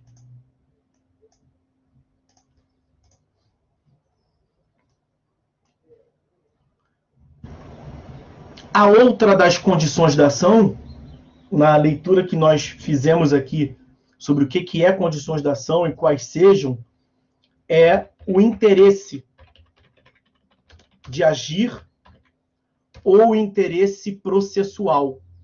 Interesse de agir ou interesse processual. O interesse de agir, ele é representado pela demonstração da utilidade da intervenção jurisdicional. A chave de compreensão, o significado de interesse de agir, é a demonstração de que a atuação jurisdicional será útil. Utilidade da intervenção jurisdicional, ou seja, a possibilidade de que a tutela jurisdicional venha a provocar uma melhora na situação jurídica do demandante. E o interesse de agir, essa utilidade, ela é aferível pela demonstração de um binômio. A necessidade e a adequação. Necessidade e adequação. A necessidade, senhores, ela é demonstrada, ela decorre da vedação da autotutela, né? É a impossibilidade de o demandante obter o bem jurídico tutelado, o bem da vida que se requer, por si próprio, sem a intervenção do judiciário, né? Essa necessidade pode decorrer, portanto, de uma imposição legal ou de uma resistência da parte contrária. O que nós vimos aqui, a lide, né? A lide como o conflito de interesse qualificado como uma pretensão resistida. Em regra, é pela lide. Mas nós vimos que nem sempre a jurisdição decorre de uma lide. Não tem a jurisdição voluntária, que a lei determina. Então, veja, a necessidade pode decorrer da lei. A lei pode atribuir a necessidade de participar de uma atuação, de uma intervenção jurisdicional. Jurisdição voluntária, nós vimos aqui, como sendo uma imposição legal para que se atribua efeitos jurídicos válidos a certos negócios jurídicos. E nós tratamos disso aqui. Bom, e quanto à adequação, a adequação pode se dar, deve se dar em relação ao pedido e em relação ao procedimento. A aptidão ela é verificada quanto ao pedido formulado pela parte, deve ser um pedido apto, capaz de proporcionar uma melhora na situação jurídica da parte, diante do que a parte narrou. E o pedido apresentado deve ter uma compatibilidade, portanto, um elo. E quanto ao procedimento escolhido. Então, a depender da providência jurisdicional que você requer, nós veremos que existem vários procedimentos no sistema processual, os senhores vão estudar aqui. E se você utilizar um procedimento inadequado, eu costumo fazer uma figura de imagem assim, é como que você pegar uma rua sem saída. Você não vai chegar no destino, que é onde você quer. A utilidade vem no momento final. Mas se for uma rua sem saída, que você não consegue chegar lá, se for um procedimento que não te permite chegar lá, então não terá utilidade. E aí não terá condição da ação do interesse de agir. O interesse de agir, ele se encontra nos artigos 19 e 20. Ele não tem ali a regulamentação disso que eu lhes disse aqui, isso é uma concepção doutrinária. O 19 e 20 vai complementar. E vão dizer que o interesse do autor pode limitar-se à declaração da existência, da inexistência ou do modo de ser de uma relação jurídica, que é a ação declaratória, que eu lhes disse, é um pedido declaratório, ou o interesse pode se limitar à declaração da autenticidade ou da falsidade de documento. O interesse pode ser mais do que isso, mas pode se limitar a isso. O que a lei está dizendo é que pode ser só isso. A lei está admitindo, portanto, a ação meramente declaratória. O autor tem interesse em pedir apenas declaração. Excelência, declara que eu tenho direito. Ah, mas você não quer o direito, não? Não, eu só quero que o senhor declare que existe esse direito. O juiz pode só declarar, isso que a lei está dizendo. Entendeu? Artigo 20. Na verdade, a declaração se dá sobre a relação jurídica. Tá? A declaração se dá sobre a relação jurídica. Não sobre o direito propriamente dito, é sobre a relação jurídica. E artigo 20. É admissível a ação meramente declaratória, ainda que tenha ocorrido a violação do direito, que era o que eu falaria agora, que eu botei a carruagem na frente dos bois. Ainda que haja uma lesão a direito, quer dizer, que você tenha o direito a uma indenização, por exemplo, uma reparação, você pode pedir só a declaração. Se você declara aí que eu sofri um acidente, que tal fato ocorreu, o juiz vai declarar que o fato ocorreu. Se você pedir também a condenação, o juiz vai julgar também a condenação. Você pode pedir só a declaração? Pode. O que a lei está dizendo é isso, pode. A lei não está dizendo que você vai fazer isso. A lei só está dizendo que você pode fazer apenas isso. Você pode se limitar a pedir tão somente a declaração. Bom, para concluirmos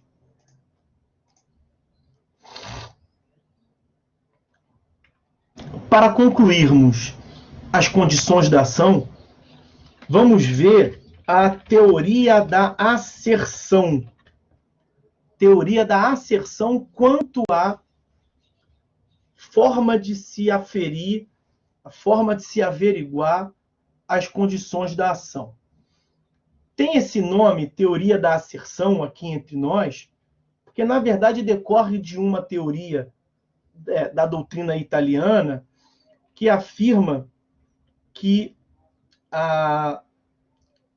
as condições da ação elas seriam averiguadas in statu assertionis. In status assertionis. Também é chamada teoria della prospettazione. O que significa a teoria da asserção? A teoria da asserção, ela significa dizer que a verificação quanto às condições da ação não dependem de prova. O juiz verifica as condições da ação apenas e tão somente com as alegações, com as asserções, as afirmações formuladas pelo autor na petição inicial, sem a análise de provas, portanto. A doutrina brasileira vai dizer que o juiz vai empreender, ele vai elaborar ali um juízo hipotético de veracidade. Juízo hipotético. Ele vai fingir. Ele vai tomar por hipótese que tudo que o autor está falando é verdade.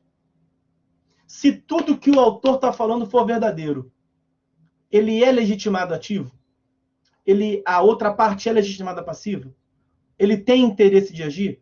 Se a resposta do juiz for sim, então as condições da ação estão presentes. Ele não tem que averiguar a prova, porque a prova, a análise da prova, ela é dedicada ao mérito, ao julgamento de procedência ou improcedência. E as condições da ação se dão antes do mérito, como nós vimos. Então, se o juiz não toma em consideração as provas, ele faz, vão acostumando com o termo aqui, tá? Uma cognição superficial, uma cognição sumária e não definitiva. Ele só vai fazer com que o processo avance. A lógica dessa teoria da asserção é evitar a extinção do processo sem resolução do mérito. Porque com as condições da ação, proliferaram e aumentaram muito a quantidade de processos que não tinham mérito julgado. E aí isso revelou uma outra mazela, um outro problema para a ciência processual. Eu não quero me imiscuir muito aqui, não, mas é quanto à estabilidade. Quando o juiz não julga o mérito, a parte pode repropor a demanda. E aí acaba que fica enxugando gelo. E aí desenvolveram essa teoria. Lá na Itália, a doutrina brasileira trouxe, a jurisprudência brasileira trouxe, é assim que se aplica, majoritariamente. O juiz não precisa analisar a prova. Ao analisar a prova, ele está julgando o mérito. As condições da ação são perceptíveis pelas afirmações do autor na petição inicial. Não é direcionada, não foi construída lá atrás por Liebman, direcionada à ação. Ainda que não seja literalmente algo anterior à ação, mas deve ser associada à ação, à demanda, à petição inicial. Como eu lhes disse, há uma relação da ação com a demanda e com a petição inicial. Então, pelas afirmações que o autor faz na petição inicial, o juiz vai verificar se as condições da ação estão previstas, estão presentes ou não. Tudo quanto ao mais, análise probatória em diante, quer dizer, se nessa análise sumária, superficial, o juiz entender que a parte seria legitimada e depois ficar provado que ela não é, é para julgar o mérito. É para julgar improcedente, para dizer, você não tem direito. Você pôde avançar até aqui, não teve problema, porque você se afirmou titular. Então, a questão da afirmação. Você se afirmou titular, então beleza, então eu vou julgar. Mas eu vou julgar o mérito, para dizer que você não tem direito. E aí, por que isso é assim? Eu fico preocupado com vocês perguntando, mas por que isso é assim? Não dá mais trabalho e tal? A lógica não era evitar o juiz julgar as demandas desnecessárias. Isso é assim por quê? Porque quando o juiz julga sem resolução do mérito, faz coisa julgada formal, que não impede a repropositura da demanda. Artigo 486. E quando o juiz julga o mérito para dizer você não tem direito, que está provado, prova é questão de mérito. Se está provado que aquela parte não tem direito, julga o mérito. Porque julgando o mérito faz coisa julgada material, que torna imutável e indiscutível a demanda para tudo sempre. E aí a parte não pode nunca mais rediscutir aquela demanda. Ok? Então, veja como é que nós temos aqui uma evolução. A própria teoria da asserção, ela é uma evolução da teoria eclética e das condições da ação. É um passo além, né? Porque percebeu-se que tinha muitos processos sendo extintos sem resolução do mérito. E isso trazia um problema para o sistema judiciário quanto à estabilidade das decisões. Acabava que ficava enxugando o gelo. E a preocupação não era originariamente uma racionalização da atividade jurisdicional? E acabava que isso não conseguiu trazer tanta racionalidade. A teoria da asserção veio para tentar corrigir o plumo. Ok? Então tem aí, veja, isso tem a ver com algo que nós vimos aqui nesse semestre. O princípio da primazia da resolução do mérito. A teoria da asserção dialoga com o princípio da primazia da resolução do mérito, totalmente. Tudo a ver. Tá? Bom, então é isso. Acabamos as condições da ação. Tem, salvo engano meu, no material, nas questões dos senhores aí, condições da ação, e os senhores vão ter elementos para fazer a questão. Agora vamos para um outro tópico, para encaminhar para o final da disciplina, que são os elementos identificadores da ação ou da demanda. Elementos identificadores da ação ou elementos identificadores da demanda. Como nós vimos, a demanda, ela materializa, ela concretiza o direito, o poder de ação. E a demanda, ela é constituída por 3 institutos, 3 elementos, que eu vou lhes apresentar já já. Mas antes disso, deixa eu explicar o porquê desses elementos. Qual é a finalidade? A finalidade é identificar a demanda. São elementos identificadores das demandas. Para que você possa dizer quando estamos diante de demandas idênticas, quando estamos diante de demandas aproximadas, semelhantes. E aí nós teremos institutos distintos. Por exemplo, a identidade entre demandas vai trazer como consequência a aplicação da coisa julgada e da litispendência. Coisa julgada e da litispendência. Perempção também. A perempção também. Que são institutos que os senhores vão ver melhor depois. Quero só aqui fazer um elo. Pode ser que a demanda não seja absolutamente idêntica, porque não são todos os elementos que bateram. Então, a demanda vai ser semelhante. Então, a semelhança... Eu botei identidade, vou botar semelhança. Semelhança. Identidade, semelhança.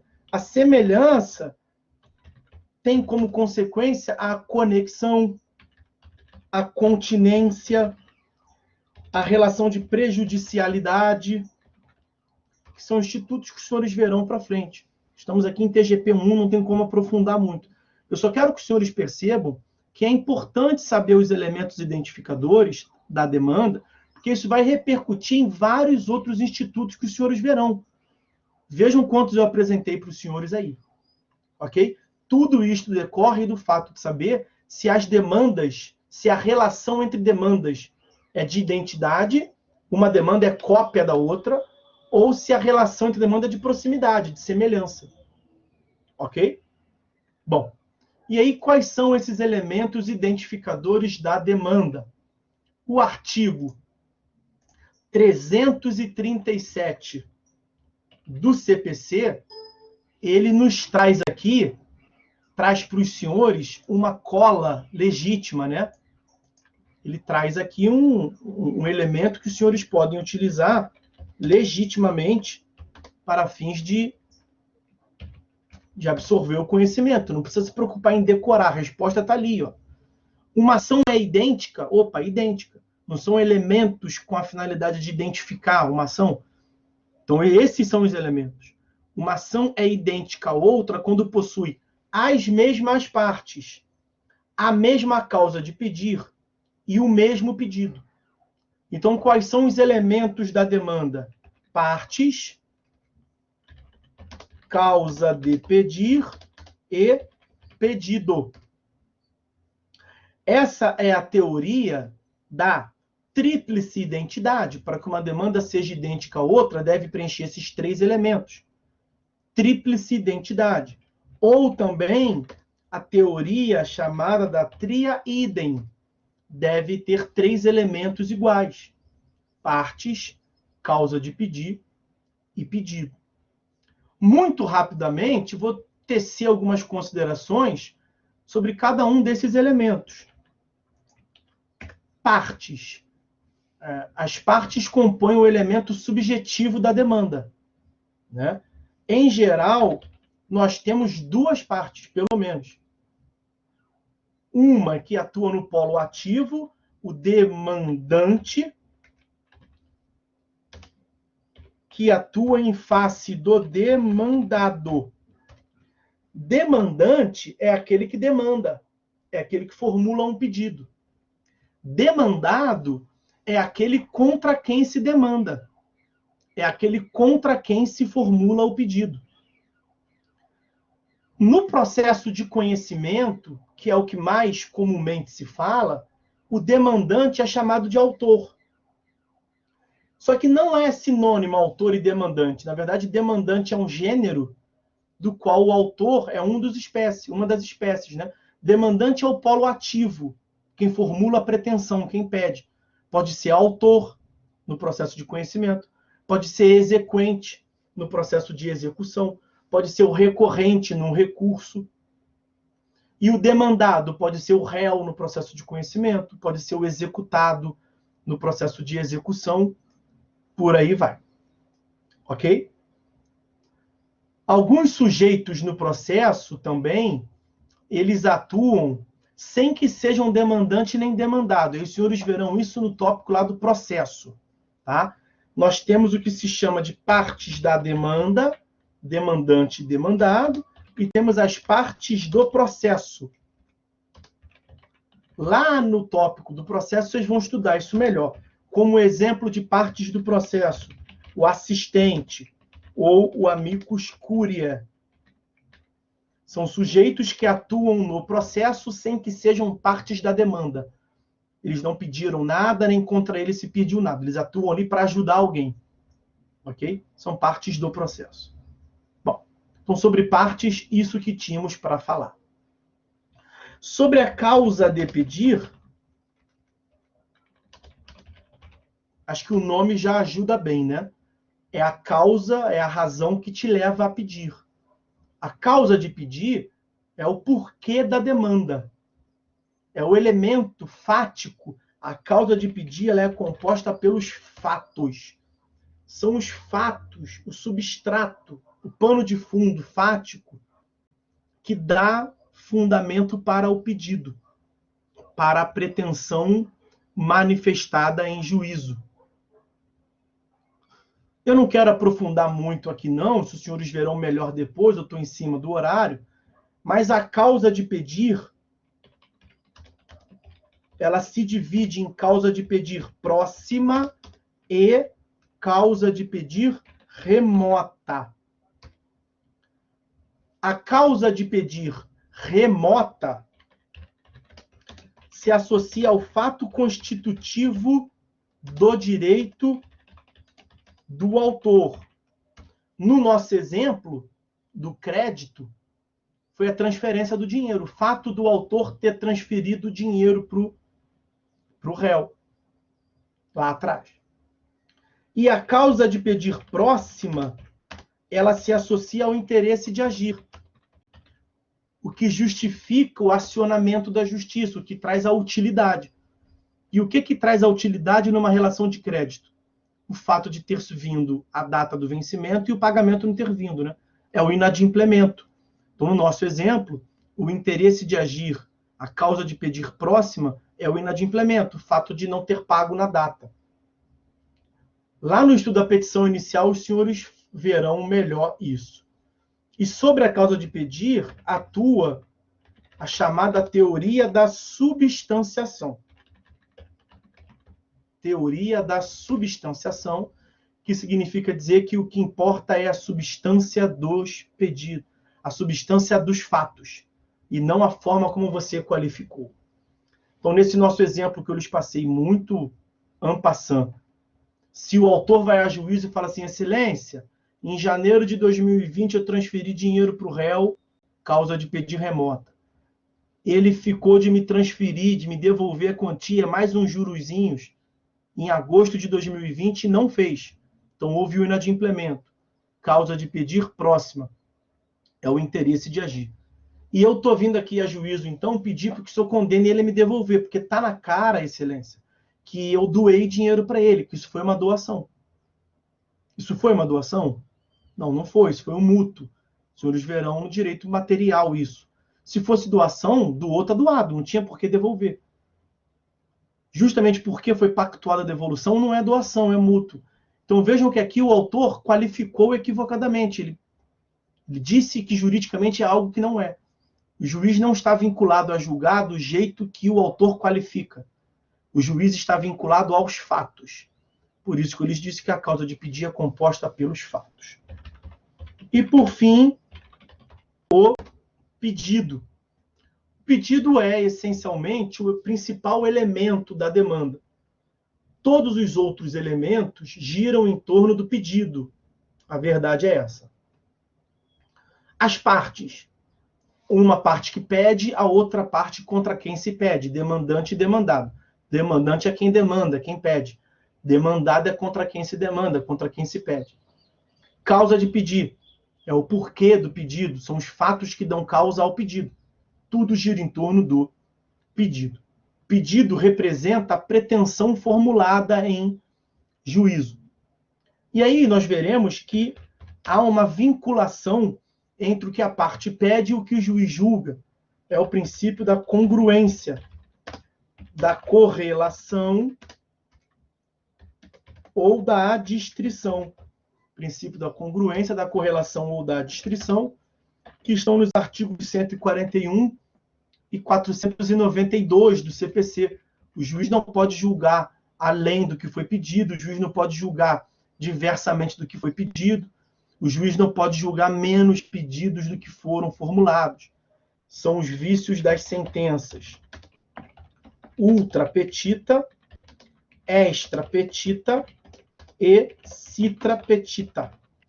Ultra petita, quando julga acima do que foi pedido. O autor pediu 100 mil, o juiz condena o réu a pagar 1 milhão, acima do que foi pedido. Extra petita, quando o juiz julga fora do que foi pedido, nada a ver com o que foi pedido. O autor pede dinheiro, condenação do réu a ele pagar 100 mil. O juiz julga que acha melhor o réu entregar um carro para o autor. Não pode, está fora do que foi pedido. E citra petita, o autor pede dano material e dano moral. O juiz julga só dano material, não julga dano moral. Então ele julgou menos pedidos do que foram formulados. O pedido também se divide em pedido mediato e pedido imediato.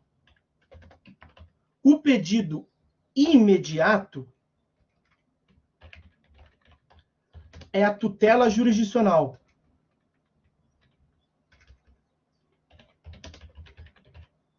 E como nós vimos, o direito de ação ele é exercido em face do Estado. Imediatamente, o primeiro pedido que você faz, portanto, é que o juiz julgue e preste a tutela jurisdicional. E o pedido mediato, por sua vez, é o que vem mediadamente dentro, é o bem jurídico da vida. É o bem jurídico tutelado. Naquele nosso exemplo, o autor foi a juiz em face do réu, pedindo a condenação do réu, ele devolver a quantia que emprestou. O juiz julga procedente o pedido e condena o réu a devolver o dinheiro. Qual foi o pedido imediato? Que o juiz julgasse, o juiz julgou. Tutela jurisdicional exercida. E qual foi o pedido imediato? Dinheiro, crédito, que foi protegido. Ok? Fechamos, então, os elementos que identificam a demanda. E aí, por fim, o último tópico da disciplina, que a gente coloca fim ao semestre, são as espécies, né? A classificação das demandas. Classificação das demandas. São as espécies de demanda. Como nós vimos, o juiz está vinculado ao exercer jurisdição aquilo a que a parte lhe pediu. É o princípio da congruência, correlação, a distrição, artigos 142, artigo 141 e 492 do CPC. Então, o juiz vai julgar aquilo que a parte pediu. E o pedido da parte pode ser de 3 ordens. Então, nós temos uma demanda declaratória. No que consiste a demanda declaratória? Vou botar de item 1 aqui, item 1, demanda declaratória. No que consiste a demanda declaratória? É aquela que se limita a buscar a declaração. O reconhecimento por sentença da existência, da inexistência ou do modo de ser de uma relação jurídica. Ou o reconhecimento por uma sentença da autenticidade ou da falsidade de um documento, ainda que tenha ocorrido a violação a um direito. Como nós vimos lá dos artigos 19 e 20 do CPC. Artigos 19 e 20 do CPC vai deixar claro que a demanda pode ser meramente declaratória. Veja, meramente declaratória ou tão somente declaratória, apenas declaratória. Porque todas as demandas, na verdade, têm uma declaração mínima. A declaração tem um cunho de certificação do direito, né? De definição do direito, eliminação das dúvidas. Como nós vimos, é um dos escopos da jurisdição. A paz social, ela decorre justamente da eliminação das incertezas, das dúvidas. Isso é alcançado pela declaração judicial. A segunda modalidade de demanda é a demanda constitutiva. A demanda constitutiva é aquela que busca a criação, a modificação ou a extinção de uma relação jurídica. Na sentença ou na demanda constitutiva, o autor busca a criação, o autor busca primeiro a declaração que ele tem o direito, mas ele tem direito a quê? A criação, a modificação ou a extinção de relação jurídica. Um exemplo de uma demanda onde se busca a criação de uma relação jurídica, a adoção. Exemplo de uma demanda de modificação de relação jurídica, a nulidade de uma cláusula de um contrato. Nulidade parcial de um contrato. O contrato vai passar a continuar vigendo, não mais com todas as cláusulas, agora só com uma parcela delas. Exemplo de uma demanda na qual se busca a extinção de uma relação jurídica, o divórcio. Com o divórcio, nós temos o término, a extinção do vínculo matrimonial. Criação, modificação, extinção da relação jurídica são as demandas constitutivas. E aí, por fim, aqui é por fim mesmo, para finalizar o semestre, a demanda pode ser condenatória. Na demanda condenatória, o autor busca a declaração, porque todas têm a carga declaratória. Lembrem-se que na declaração fala assim, meramente declaratória, tão somente declaratória. Na constitutiva, ele pede a declaração para depois a constituição. Na condenatória, a mesma coisa. Tem implicitamente a declaratória. Mas a carga condenatória, ela se dá pela fixação de uma obrigação. E a obrigação pode ser de entrega de coisa, fazer ou não fazer, ou pagar quantia. Qualquer dessas obrigações, a decisão e a demanda será condenatória. A demanda gera uma sentença. Então, a demanda declaratória gera uma sentença declaratória. A demanda constitutiva gera uma sentença constitutiva. A demanda condenatória gera uma sentença condenatória. Por isso que eu aqui várias vezes falo em sentença condenatória. Então, a sentença, quando o autor pede para que o juiz lhe entregue um carro, condene o réu a lhe entregar um carro. Uma demanda condenatória que vai dar ensejo uma sentença condenatória para a entrega do carro, uma coisa. Quando o autor pede que condene o réu a pintar sua casa porque pagou pelo serviço, o réu não pintou. É uma demanda condenatória, a prestação de fazer. O juiz vai julgar, eventualmente procedente, uma sentença condenatória da prestação de fazer. Quando o autor vai a juízo e pede a condenação do réu a lhe pagar dinheiro, quantia. Uma sentença dará ensejo uma sentença condenatória de pagamento de quantia. Alguns sustentam a existência de outras duas modalidades de demanda e de sentença correlatamente, que é a teoria quinária. A teoria quinária, que vem de 5, né? Tem a trinária, de 3 espécies, a quinária, que seriam de quina, né? De 5. Na quinária, nós teríamos, vou colocar aqui entre parênteses, porque é minoritária essa teoria hoje em dia, porque ela vem perdendo sentido. Tá?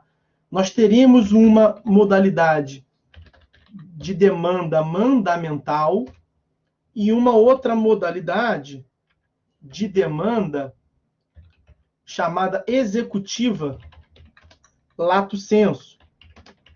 Então, nós teríamos também uma sentença mandamental, uma sentença executiva lato sensu. O que muda ali é a forma de implementação da decisão. Então, é uma distinção mais relacionada lá à execução, que é uma etapa bem para frente, lá que os senhores verão, lá em Processo Civil 4, no 9º período. Mas essa classificação vem perdendo sentido porque as técnicas que justificavam a distinção, a demanda mandamental era aquela implementada por medidas coercitivas indiretas. A demanda executiva lato sensu é aquela que permitia satisfação no próprio processo, sem a necessidade de criação de um outro. Só que agora já é assim em relação a todos. Todos os processos, a execução, a satisfação se dá no mesmo processo.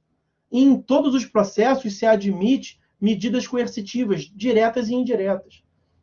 Então não faz sentido mais falar. Já era minoritária, já havia uma discussão antes, quando tinha sentido distinguir. Agora nem mesmo sentido tem. Eu trago aqui mais por uma questão de dever acadêmico. Mas, vejam, hoje em dia prevalece o entendimento que o que se chama de sentença mandamental, de sentença executiva lato sensu, a demanda mandamental, a demanda executiva lato sensu, estamos aqui na demanda, seria uma espécie, uma subespécie da demanda condenatória. Por isso que eu botei ali entre parênteses. Tá? Então, são 3 as espécies, mesmo as 4ª e 5ª, que alguns cogitam, estão dentro ali da 3ª. E com isso, meus amigos, a gente encerra o nosso semestre. Eu agradeço aos senhores. Eu sei que, nesse momento, os senhores é muita gente, né? Porque só tem a Tassiane aí. Mas nós passamos todos os tópicos do semestre. Coloco fim, então, ao nosso semestre. Próximo encontro é vista de prova, depois é P3. Desejo boas férias a todos. São agora exatamente 10 horas. Eu vou colocar fim a esse encontro. Então, um abraço a todos. Fiquem com Deus. Vou encerrar a gravação.